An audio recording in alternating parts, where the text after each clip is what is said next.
Remembering the Ascension of Messiah Yahushua. This is another reading by Todd Bennett of ShemaYisrael.net. Shalom all. Today is day 26th of month 2 on the Creator's calendar, also known as May 8th, 2022 on the Roman calendar. Of course, as we progress through the year, we continue to see how much the Roman calendar includes pagan elements.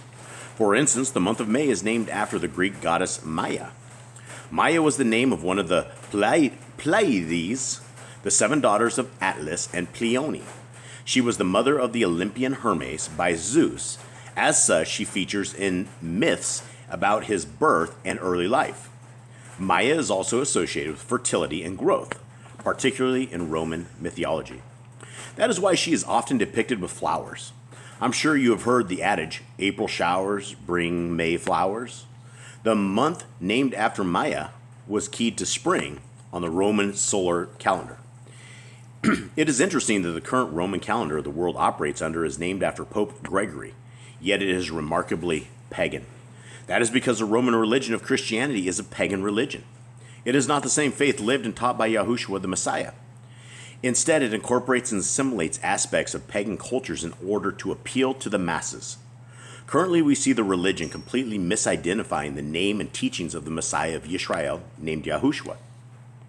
Speaking of Yahushua, we are in a very significant time as we continue the counting of the Omer. For those of you still counting, you know that today is day 41 of the 50-day count that leads to Shavuot.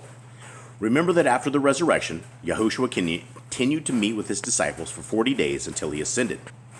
Those 40 days all occurred during the counting of the Omer, and today is day 41, when the Messiah ascended in the clouds after his 40-day period of walking the earth after his resurrection. Acts 1:3. I wonder how many Christians are observing this special day.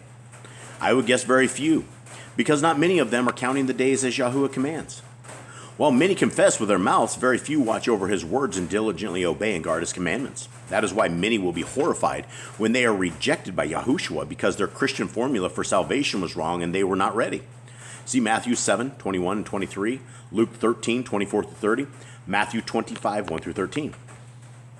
If you are new to these weekly messages, you may want to go to our website and read the message titled, There Will Be Weeping and Gnashing of Teeth. As the saying goes, talk is cheap and actions speak louder than words. If you truly confess Yahushua as your master and savior, it goes without saying that you are going to obey him. Otherwise, you are a liar. The Ascension was a critical step in the restoration and renewal of the covenant with the house of Yisrael as described in Jeremiah 31:31-33. Yahushua had to be given the kingdom by Yahweh and assume his title and position in the court of heaven. This occurred after he was taken up in the clouds. Here's an account provided through Daniel. I was watching in the night visions, and behold, one like the Son of Man, coming with the clouds of heaven. He came to the Ancient of Days, and they brought him near before him. Then to him was given dominion and glory, and a kingdom, that all peoples, nations, and languages should serve him. His dominion is not an everlasting dominion, or his dominion is an everlasting dominion, which shall not pass away, and his kingdom, the one which shall not be destroyed. Daniel 7:13-14. We are given an incredible picture of what happened after the Ascension. What an amazing event that everyone who calls Yahushua Master should be celebrating today.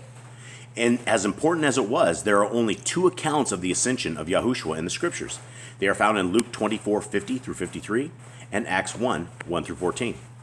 In Luke we read, And he led them out as far as Bethany, and he lifted up his hands and blessed them. Now it came to pass while he blessed them that he was parted from them and carried up into heaven. Luke 24:50 and 51. Here's the account from Acts. And being assembled together with them, he commanded them not to depart from Jerusalem, but to wait for the promise of the Father, which he said, You have heard from me. For John truly baptized with water, but you shall be baptized with a set-apart spirit, not many days from now. Therefore, when they had come together, they asked him, saying, Master, will you at this time restore the kingdom to Yisrael? And he said to them, It is not for you to know times or seasons which the Father has put in his own authority. But you shall receive power when the set-apart Spirit has come upon you, and you shall be witness to me in Jerusalem, and in all Judea and Samaria, and to the end of the earth. Now when he had spoken these things, while they watched, he was taken up, and a cloud received him out of their sight. And while they looked steadfastly toward heaven as he went up, behold, 2 men stood by them in white apparel, who also said, Men of Galilee, why do you stand gazing up into heaven? This same Yahushua who was taken up from you into heaven will so come in like manner as you saw him go into heaven. Then they returned to Jerusalem from the mount called Olivet, which is near Jerusalem, a Sabbath day journey. Acts 1, 4 through 12. Luke details Yahushua leading his disciples from Jerusalem as far as Bethany, while Acts has them returning to Jerusalem from the Mount of Olives, a Sabbath day's journey. So which is it, Bethany or the Mount of Olives? At first glance, these two accounts seem to be conflict with one another. It appears from Luke that Yahushua ascended from Bethany, and from Acts it seems to have occurred on the Mount of Olives. It is confusing until you actually look at the physical layout and geography of the land. It is important to recognize that Bethany is on the southeastern slope of the Mount of Olives, so it is technically on the Mount of Olives. Yahushua traveled from Bethany through Bethpage, and into Jerusalem, and back daily before his crucifixion. I used to bring my Passover tour groups to these locations so they can get their bearings, but today it is not possible to follow the direct path of Yahushua took due to the construction of the border wall. Bethany is Bet Aniah in Hebrew and literally means house of the poor. It is a place where Lazarus was resurrected from the dead. In fact, today it is a Palestinian village named Al-Izeriya in Arabic, which means place of Lazarus. The name Lazarus is Eleazar in Hebrew. So the Arab village is named after this great event, and you can even visit the tomb of Lazarus. This was also the home of Mary, Martha, and Simon the leper. Galilean pilgrims on their way to Jerusalem often avoided potential conflict with Samaritans by traveling south on the eastern side of the Jordan. They would cross the Jordan and then pass through Jericho and continue up into the highlands to Bethany. Bethany was therefore a very suitable location for a charitable institution, and due to its distance from the temple and the writings in the Dead Sea Scroll, known as the Temple Scroll, scholars agree that Bethany was the site of an almshouse for the poor and a place of care for the sick. The fact that Yahushua chose to dwell in this place, known for helping the poor and the sick, is quite significant. While pilgrims were getting ready for the Passover, Yahushua spent his final days leading up to Passover in Jerusalem, teaching by day but returned to Bethany at night. It is noteworthy that prior to his ascension, he continued to place a focus on this location. While the texts of Luke and Acts are read together, we understand that prior to the ascension, Yahushua and his disciples began their journey in Jerusalem and walked as far as Bethany. They did not necessarily go into Bethany, but rather to the border of Bethany. This is confirmed when we read in Acts that they returned to Jerusalem a Sabbath day's journey. It is important to understand the meaning of a Sabbath day's journey. There is much tradition built around what it is and what it is not a Sabbath day's journey. There are some who define it as a certain number of steps or a specific distance of 2,000 cubits, 5 furlongs. I believe that the scriptures are pretty clear and there's no need to add to them. Concerning the Sabbath, Exodus 16:29 provides, Let every man remain in his place. Let no man go out of his place on the seventh day. So the question is, what is a man's place? Makom. We find further insight in Leviticus 23:3. 6 days shall work be done, but the seventh day is a Sabbath of solemn rest, a set-apart convocation, Mikra Kadosh. You shall do no work in it. Work on it. It is the Sabbath of Yahuwah in all your dwellings, Moshe. So the Sabbath is to be performed in your place and your dwellings. These Hebrew words reflect that we are to remain in our communities on Shabbat, which makes perfect sense. If we are traveling on long journeys on the Sabbath, we are probably not resting. Our thoughts and energy are probably focused on the details of the journey rather than the rest that we need.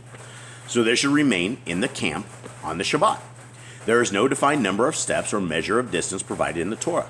People are adding to the Torah if they claim or adhere to such a belief. The scriptures are actually referring to borders, and this becomes significant when we consider Ascension Day, day 41 of the counting of the Omer. We have just enough information in the scriptures to place Yahushua's ascension right around Bethpage on the Mount of Olives, which has deep significance. You see, Bethpage was considered to be the outer border of Jerusalem, which would have been the extent of a Sabbath day's journey towards Bethany, and Bethphage borders the region of Bethany.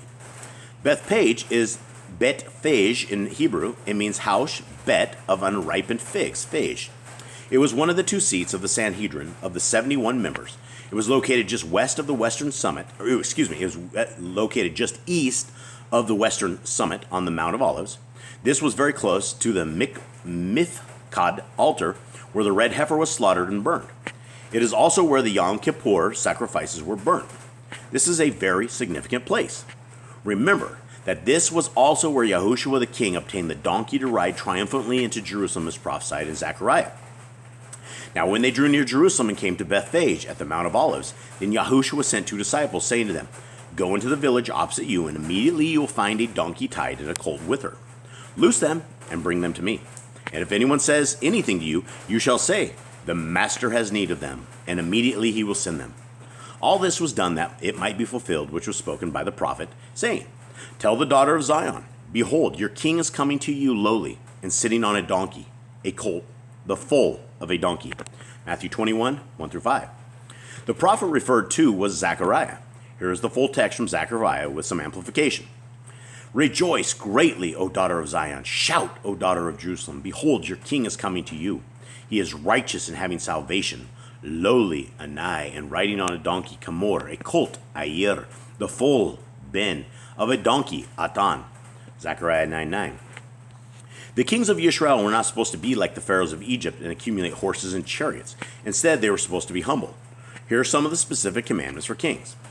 When you come into the land which Yahuwah your Elohim has given you, and possess it and dwell in it, and say, I will set a king over me. I will set a king over me like all the nations that are around me. You shall surely set a king over you, whom Yahuwah your Elohim chooses. One from among your brethren you shall set as a king over you.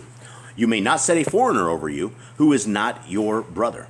But he shall not multiply horses for himself, nor cause the people to return to Egypt to multiply horses. For Yahuwah has said to you, You shall not return that way again.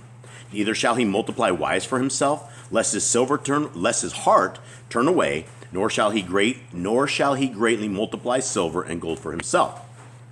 Also, it shall be, when he sits on the throne of his kingdom, that he shall write for himself a copy of this Torah in a scroll, from the one before the priests, the Levites.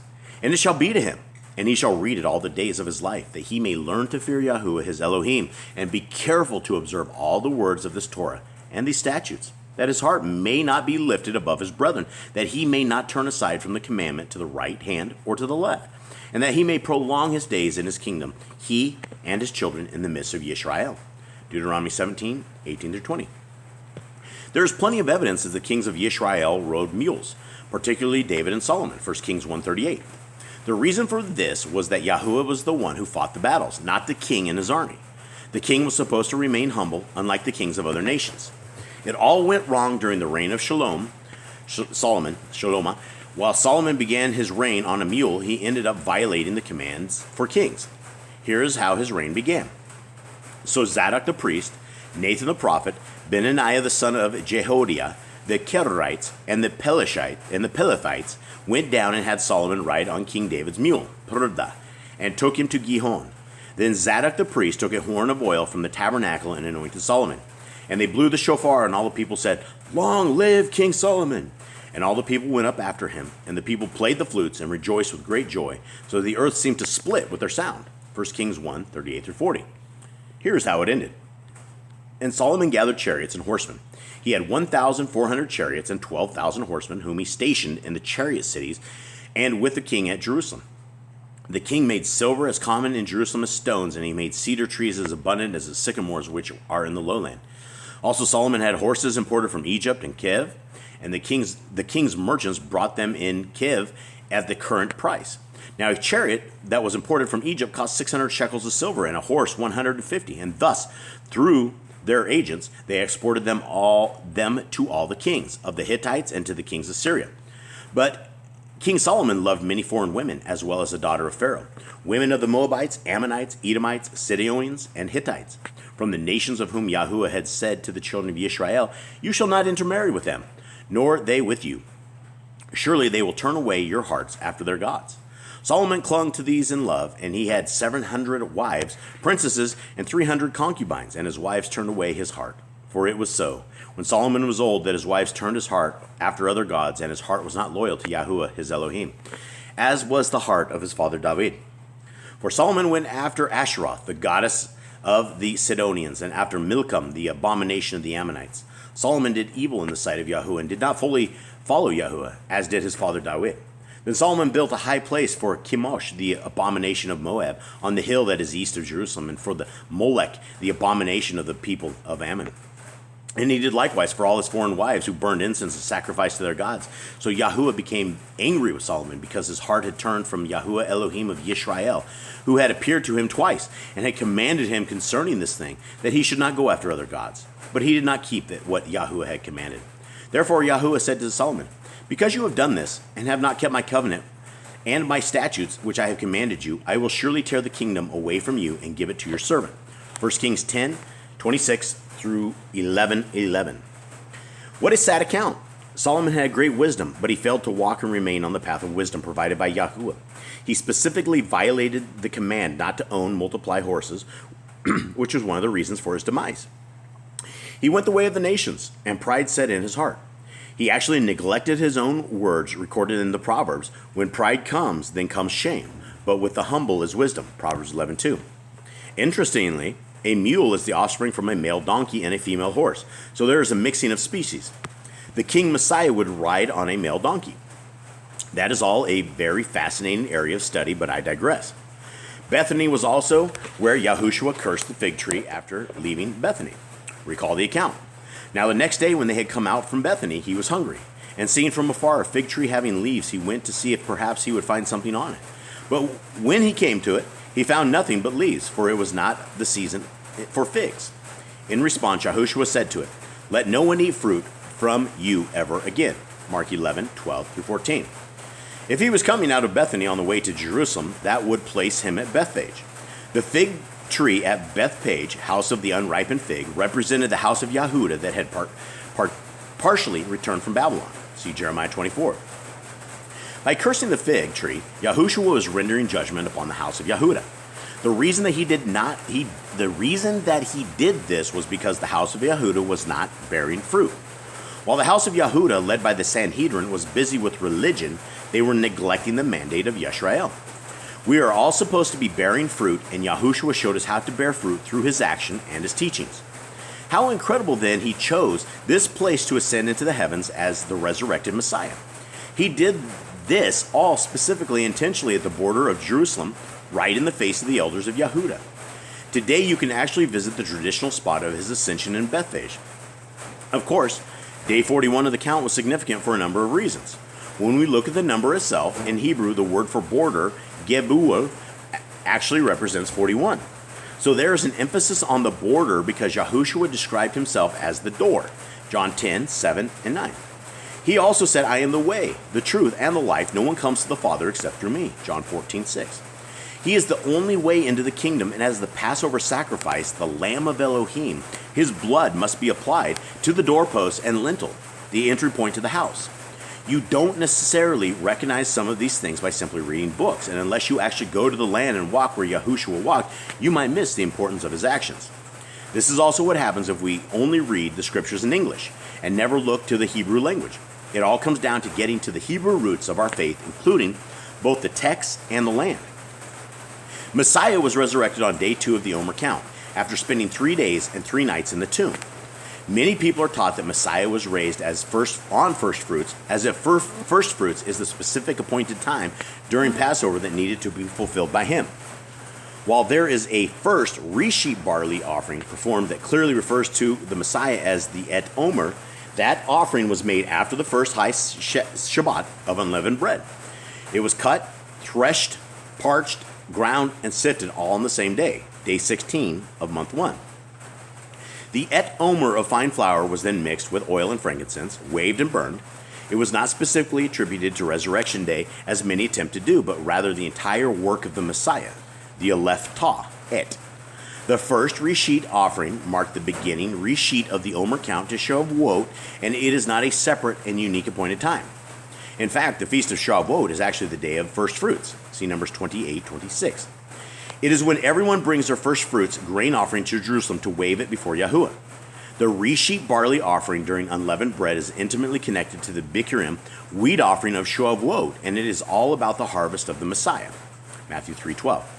I know that I'm repeating myself from past messages, but there are important concepts that are worthy of further examination, especially since there are new people subscribing each week. I would encourage you all to remain diligent and stay focused on the count. It is one of those commandments and rehearsals that people don't always see the significance or relevance of right away, but the very act of obedience results in a blessing. In the case of the counting of the Omer, we focus on the Messiah and what he did for us through the renewal of the covenant, from his death to his resurrection, from his ascension to the sending of the set-apart Spirit. The entire count connects Passover and Shavuot, shows us the way from death to life. Since we are focusing on his ascension, I thought it would be helpful to examine the words of that Yahushua spoke. Here are his last words recorded before he ascended. You have heard from me, for John truly immersed with water, but you shall be immersed with the set-apart Spirit not many days from now.